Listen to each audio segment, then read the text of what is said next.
Past Sins, Chapter 7, Careful Maneuvering.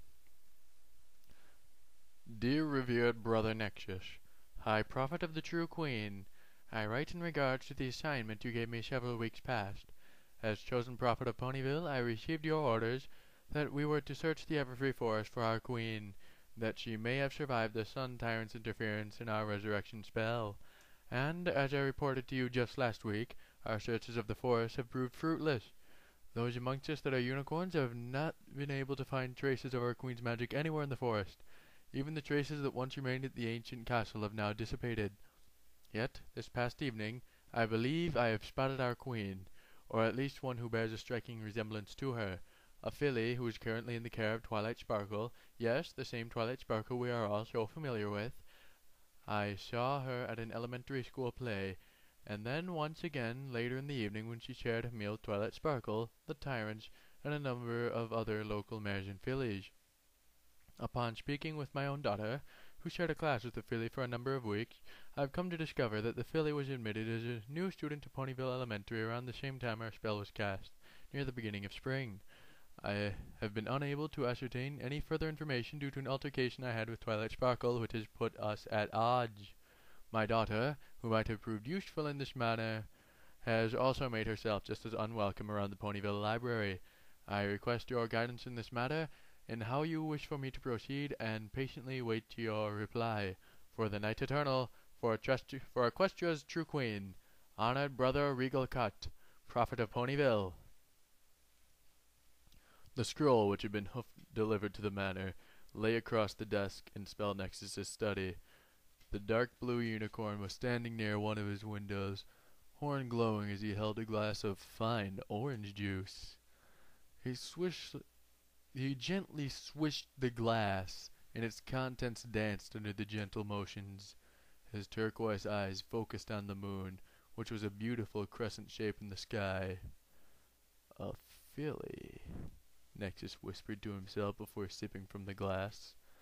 "A filly who attends school, who lives with Twilight Sparkle, who was seen in the presence of Princess Celestia no less, who participated in a school play of all things.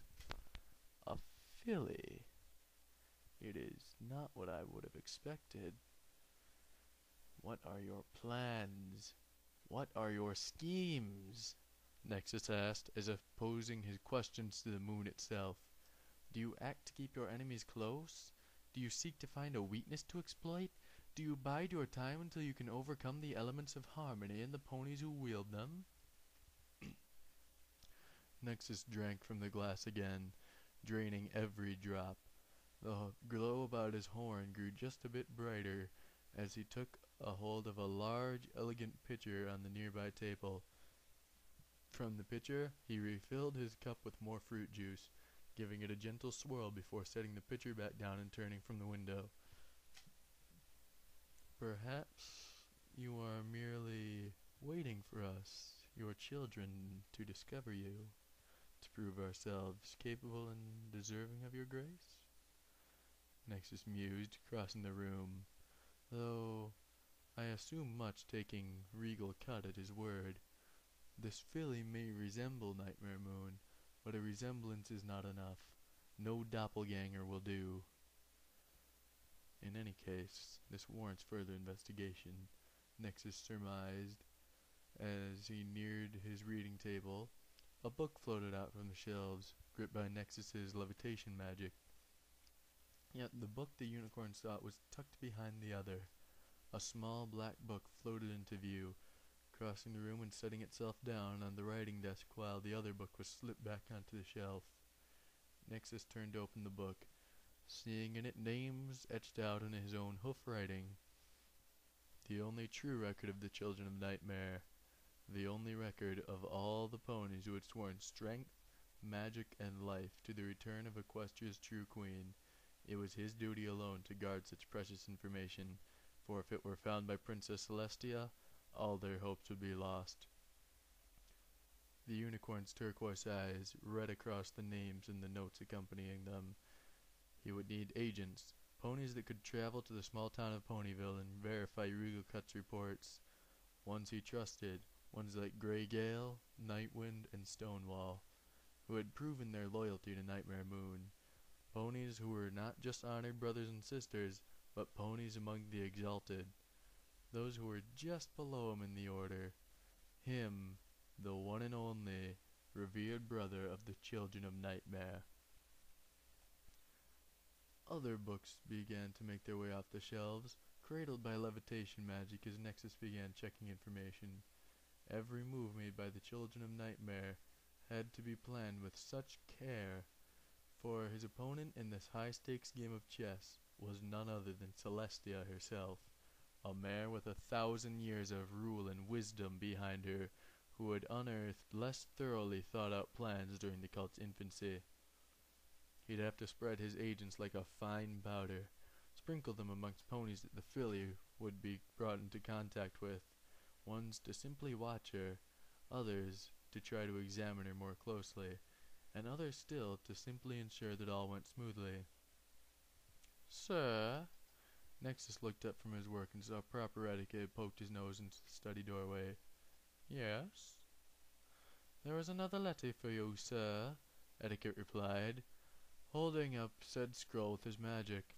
It was bound shut with a purple ribbon and a silver full moon metal seal. "Thank you, Etiquette," Nexus replied, taking the letter with his own magic. "Will you be needing anything else, sir?" "No, not at the moment." "Very good, sir," the butler pony said before removing himself from the room. Nexus carefully set down the many books he had been levitating, leaving them propped open on the floor so he could return to them once the letter had been attended to. The scroll was bound with a purple ribbon and a silver seal. It was a sign of a letter from the brother or sister. The full moon on the seal indicated that it was of the utmost importance.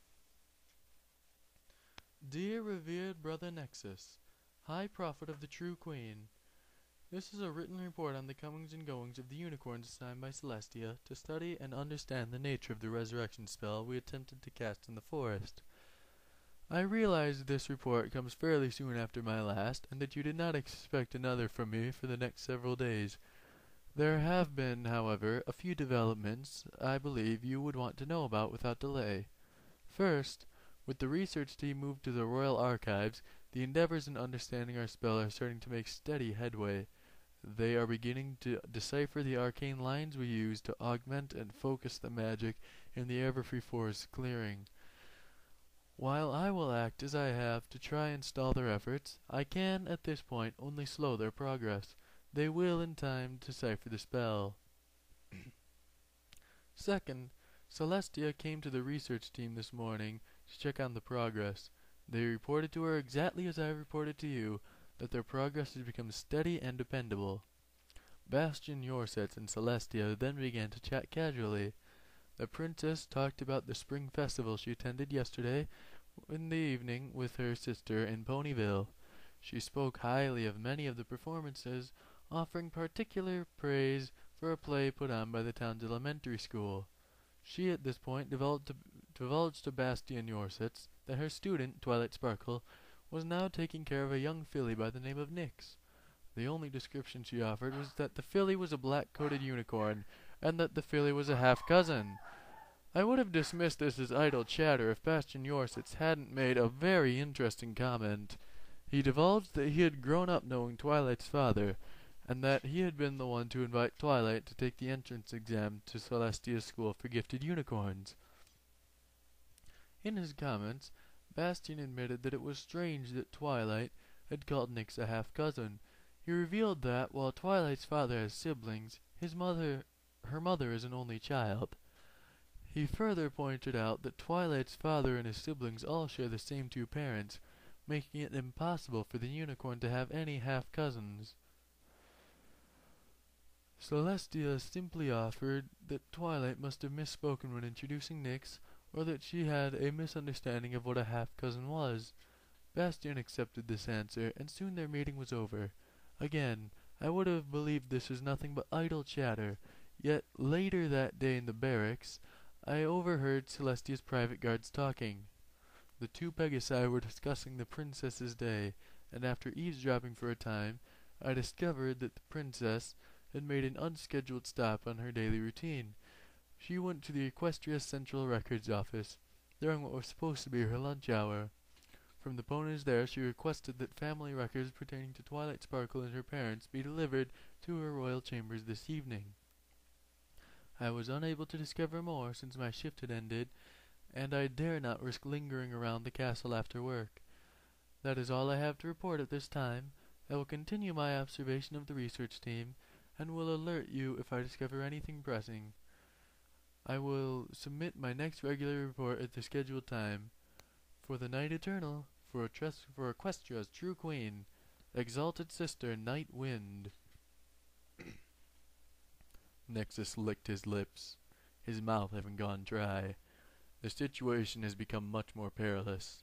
Celestia's gaze was now turned upon the same black-coated filly, her interest spurred by the blabbermouth Bastian Yorsitz. He would have to have been a childhood friend of Twilight's father. Taking up the orange juice glass, Nexus tilted the glass up to his mouth. With a few swift gulps he emptied the glass, shaking his head after he had finished. The perfectly chilled juice was delicious, but when drunk quickly, it gave the unicorn a brain freeze. The momentary discomfort, however, helped focus Nexus's mind. There was now a need for both subtlety and haste to ascertain who the filly truly was, for Celestia could act in a way to make such an investigation impossible. The books that had been left on the floor were carried back into the air by Nexus's magic as he drew out a feather pen and several pieces of parchment.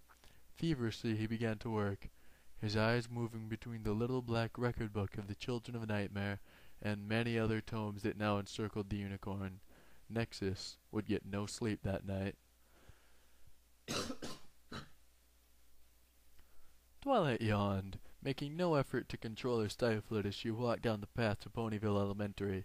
The sun was still rising from the horizon, the sunrise's tapestry of colors just starting to fade from the constant blue of midday. Normally it would have taken an important research trip to make Twilight get out of bed this early. That was, however, before Nyx came into her life. Now it was not an expedition to some far-off archaeological site or a rare celestial event that drew Twilight from her warm bed covers. It was far simpler than that. Then, to a certain filly, it was nearly as important. A few days after the Spring Festival, Cheerilee announced that she wanted to try something new for the school. A Saturday where students would set up educational exhibits and the school would host food and games, something Cheerilee was playfully calling Learn and Play Day. It was an event that had quickly grown, Ponyville's schools for older students joining in on the event as well. It was because the event had grown so quickly that Cheerilee had called on Twilight, Ponyville's #1 organizer, to help get everything in order. The Purple Unicorn had been working alongside the teacher for the past 2 weeks to plan the event while the students researched for and built their educational exhibits. It had turned out to be quite a lot of work. It was worth it, though. Nyx was so excited about the event and her exhibit, and Twilight was more than willing to put in the hours necessary to ensure that the Learn and Play Day went well. Approaching the schoolhouse, Twilight walked around the brightly painted building to the open field behind it. There, Cheerilee was working with a few other volunteers to get everything set up. "Good morning, every pony," Twilight greeted, trying to put on a smile. "Won't you yawn again?" "Not much for mornings, Twilight," Cheerilee asked as she walked over to meet the unicorn. "Not usually, no." "Well, thank you for coming out and giving everything one final check over before the big day. Every pony seems so excited. This little weekend may turn into a Ponyville tradition if it goes off right."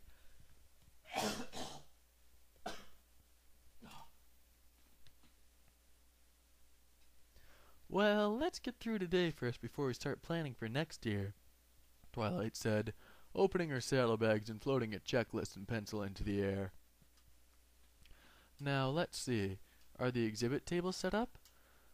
Cheerilee nodded, pointing a hoof to the area behind the school. Several circular tables had been borrowed or rented from a number of ponies around Ponyville and covered in white tablecloths to form a veritable sea of tables.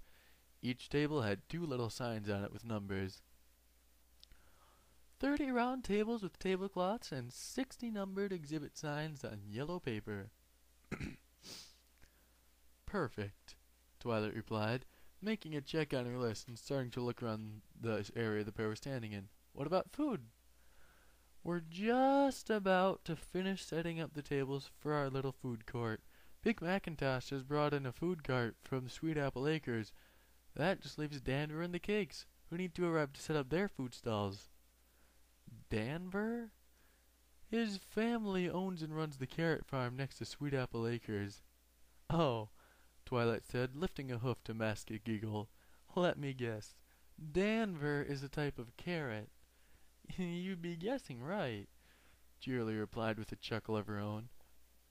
I'd say the food and eating area is all taken care of, Twilight said, checking off the next item on the list.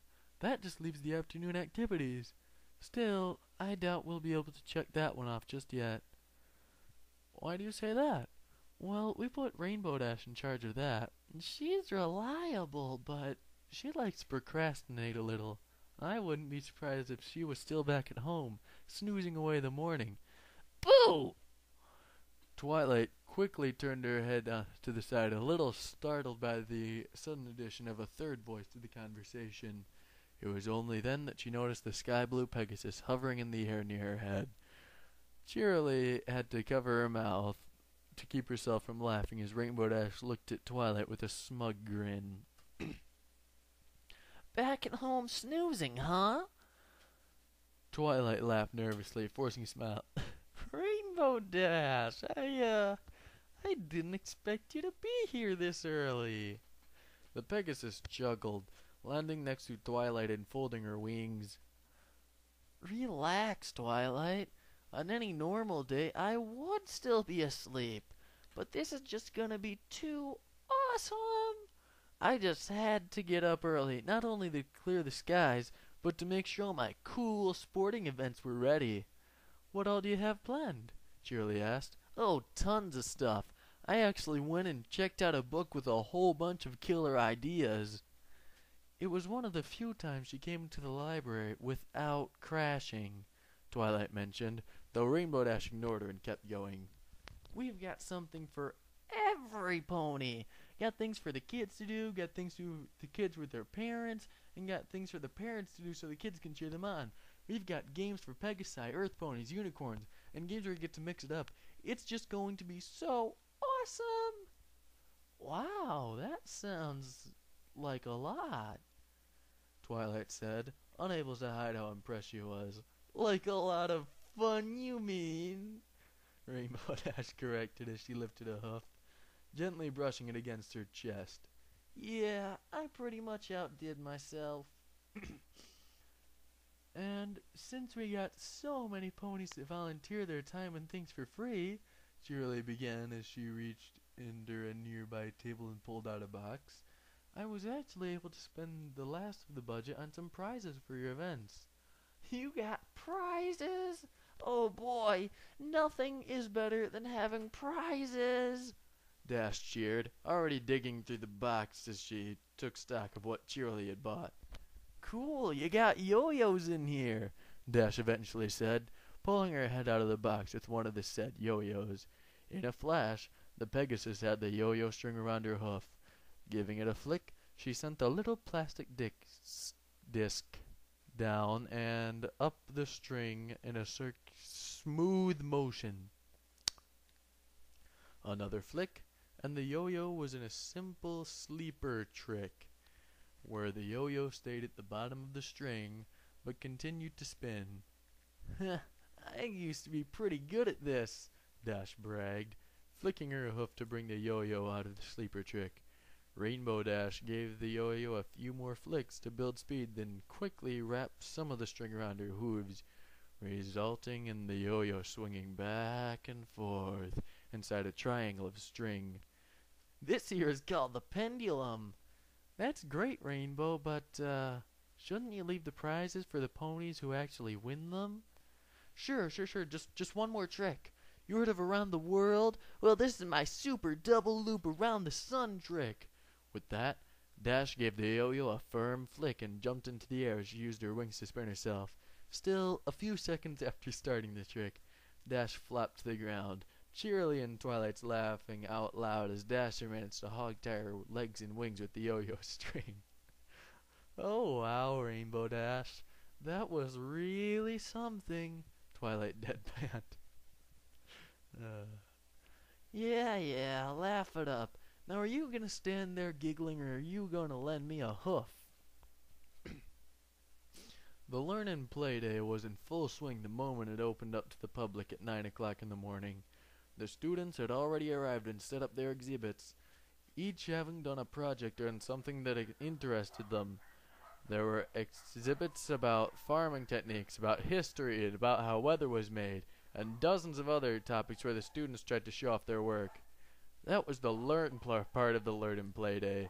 The students learned more about subjects they wanted to know about, and some parents and other ponies in the community had a chance to learn as well. Isn't this so super duper fun, Fluttershy? Pinkie Pie chirped, bouncing along between the student exhibits while Fluttershy walked calmly beside her. I mean, I knew cotton candy was good and I knew how to make it. Still, I never knew how the little pieces of sugar turned into stringy sweet goodness.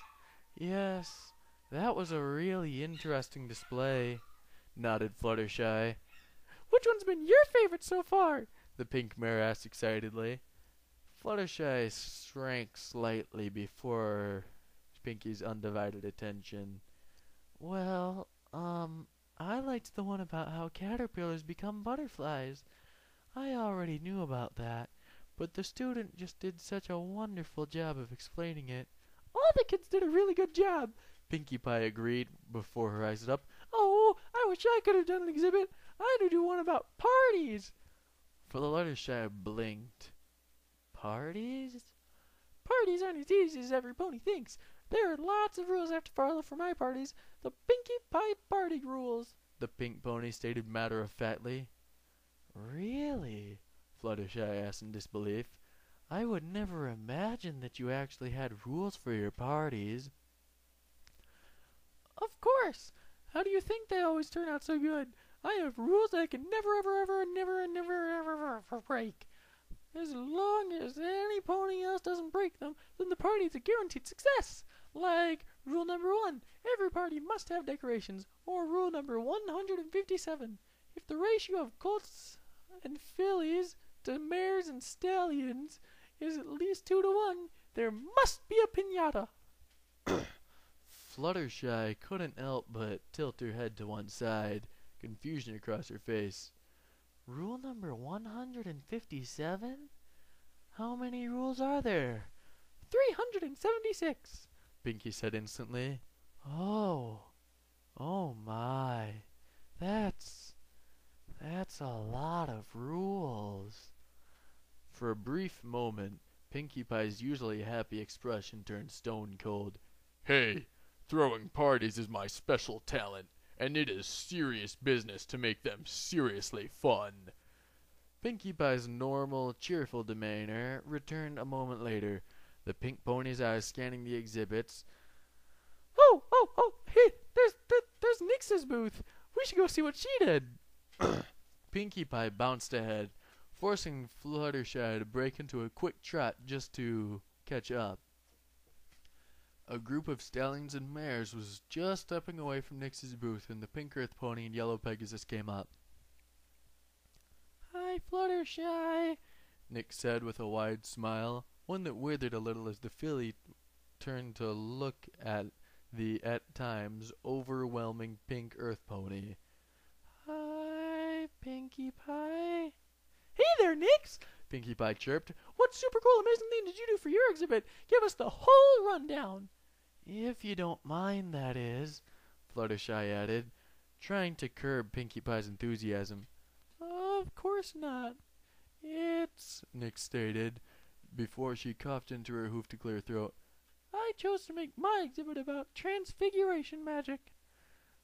Pinkie tilted her head, confused but still excited. Transfigure what? Transfiguration. It's the magic that focuses on turning one thing into another. The filly pointed to a number of pictures that she had set up on the backdrop of the exhibit. Transfiguration magic can be used to transform practically anything into anything else, like a stick into a fancy walking cane, or a stone into a hat, or even an apple into a horse-drawn carriage. Transfiguration magic is only limited by the skill and ability of the pony casting it. Skilled unicorns such as Rarity can use transfiguration to turn fabric into a dress, and Twilight Sparkle is able to transfigure 4 common mice into 4 full-size horses. Hey, I remember that, Pinkie Pie said with a giggle. They didn't exactly look like horses. Nick stammered a moment, trying to recover from Pinkie Pie's interruption. And that leads me to the next part of my exhibit. The limits of transfiguration magic. Transfiguration magic is always temporary. Everything transfigured will eventually turn back to normal. This is why anything that needs to be permanent is still hoof-made, like houses and clothing, since transfiguration magic only lasts for so long. Otherwise, there wouldn't be a need for construction workers, carpenters, or any other ponies that make things. And, as a final part of my exhibit, I would like to provide a live demonstration of transfiguration magic. Nix pointed to a rock sitting on the center of her exhibit. The black filly then shut her eyes, her horn and the rock beginning to glow. Eventually, with a small pop, the rock turned into a potted flower. Ooh! Pinkie Pie said, leaning in and sniffing the flower. It even smells real! Nick smiled bashfully. So, any questions? No, none at all. That was very well done, Nix. You should be, Fluttershy began to praise, only for Pinkie Pie to put her head in between the Pegasus and the filly. Oh, I've got a question. Have you ever tried changing anything bigger than a rock? Oh, do you take requests? Well, no, Nick stammered. But I guess I could try. What did you have in mind? Turn that grass into cotton candy, the party pony said ecstatically. No, wait, turn that into a candy apple. No, you should turn that stallion's bow tie into a squirty flower. Oh, no, I know what you should try to do. Pinkie was grinning ear to ear as she pointed a hoof at Fluttershy. Turn her into a tree. A tree? Nix asked, head lowering and ears flattening from both confusion and Pinkie Pie's manic behavior. Yeah! Turn Fluttershy into a tree! Why would you want me to be a tree? Asked Fluttershy, looking incredulously at Pinkie Pie for her incredible suggestion. Because one time, on a train, I got talking with Rainbow Dash and Twilight, and for some strange reason, Rainbow thought you were a tree, even though you obviously aren't. But then you said you'd like to be a tree. Pinkie Pie answered Fluttershy before turning her excited blue eyes back to Nix. So can you turn her into a tree?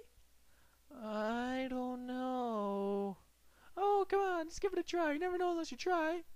But Nix tried to protest. Come on, Fluttershy doesn't mind, do you, Fluttershy? The yellow Pegasus scratched at the ground a little. Well, you do seem really excited, so I guess I don't mind. But are you sure it's safe? We saw Twilight turn mice into horses, and we know she wouldn't put your animal friends in danger. Well, I guess that's true, Fluttershy admitted, and I guess it would be kind of nice to see what it's like. Yay! Pinkie Pie cheered, turning her energetic blue eyes back on Nix. So come on, let's see some of that unicorn magic! Nix took a step back, shying away. Pinkie Pie, I don't know. I don't think Twilight... Oh, come on, please! It will be so totally fun! Pinkie Pie pressured as she bounced up and down with excitement. Pinkie Pie, maybe... Fluttershy began, trying to tell her friend that she was being a little overbearing. The Pegasus, however, didn't get to finish her sentence. as she felt magic wrapping around her. Nyx had shut her eyes and focused her magic into her horn, making an attempt at the transfiguration spell in the hopes of appeasing the energetic Pinkie Pie. Boy, some of these booths are really cool, Rainbow Dash said, she and Twilight trotting amongst them. I mean, did you see what Scootaloo did? She actually explained how my sonic rain boom works. I didn't even really know how it worked, except that I was breaking the sound barrier. Yes, all the students have really done, Twilight began, only to be silenced as the ground shook and a loud noise cut through the air.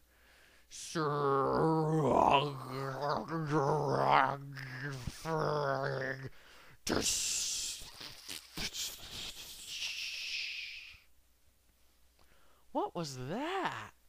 Twilight asked, regaining her footing from what had just felt like a minor earthquake.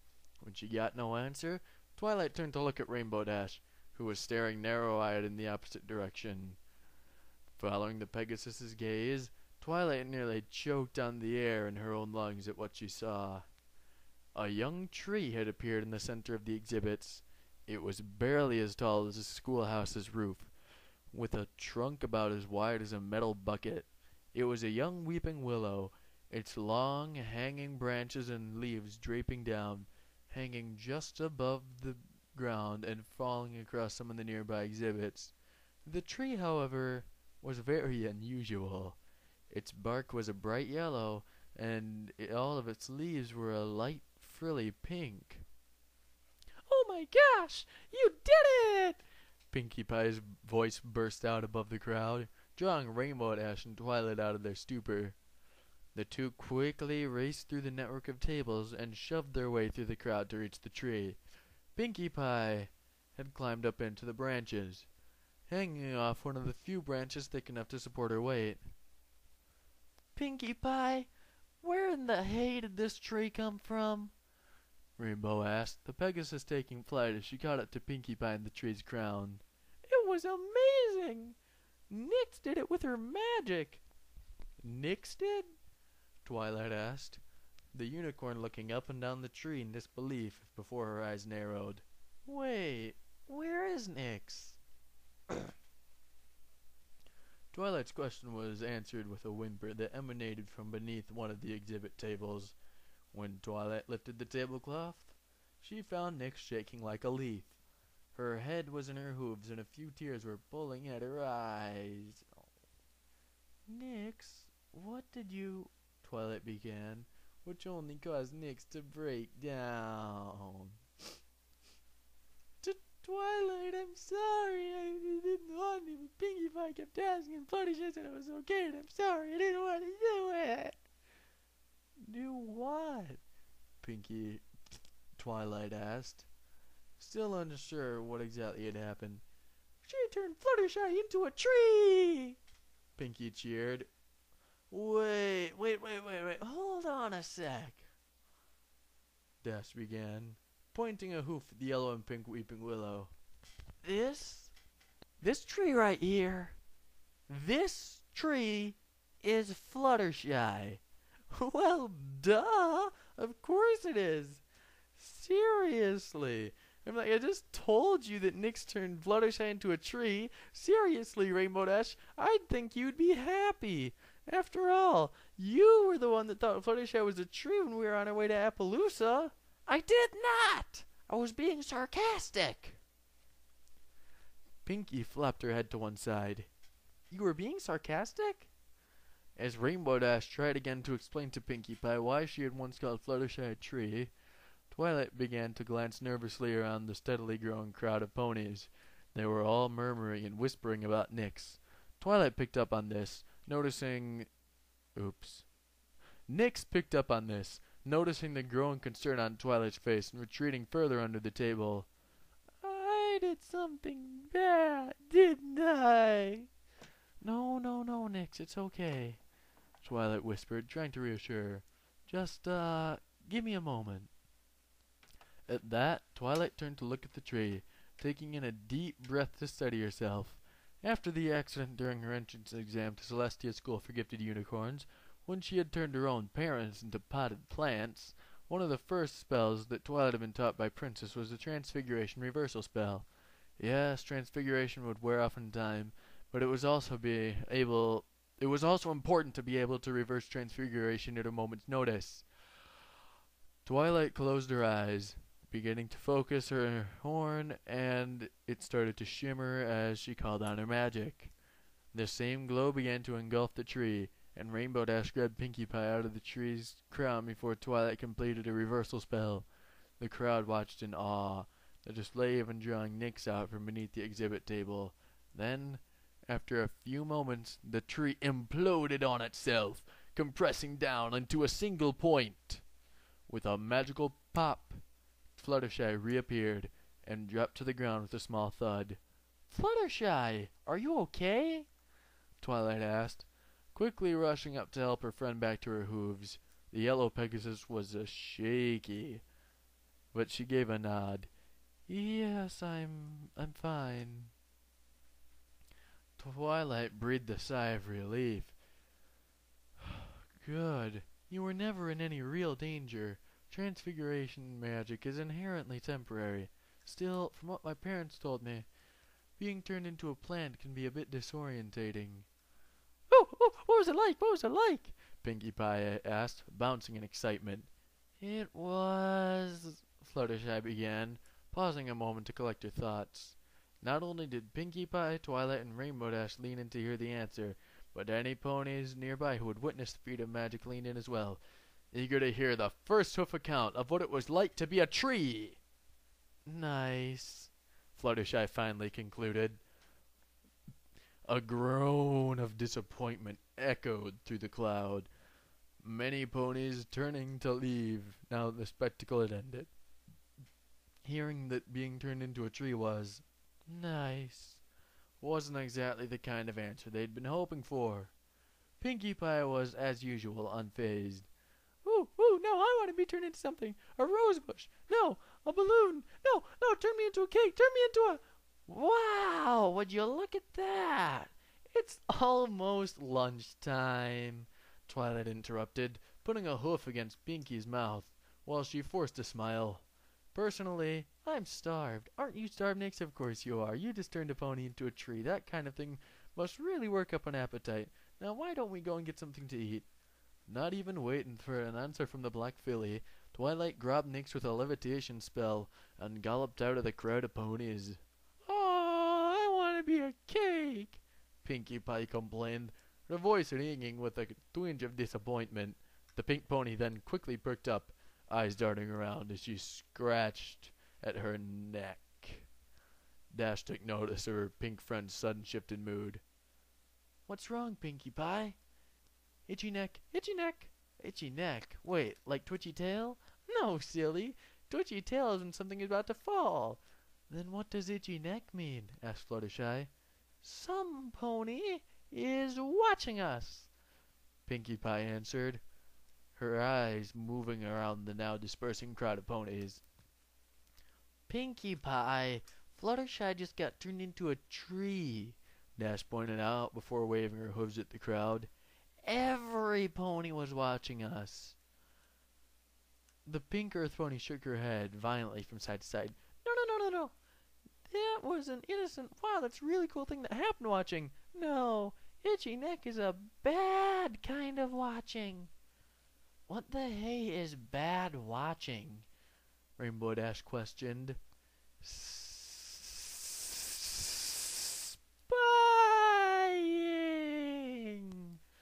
Pinkie Pie hissed quietly. "And the spy is that way." Without another word, the pink pony was off, galloping away and leaving a very confused Fluttershy and Rainbow Dash. Dash shook her head in concern as she landed beside Fluttershy. "She is too random sometimes."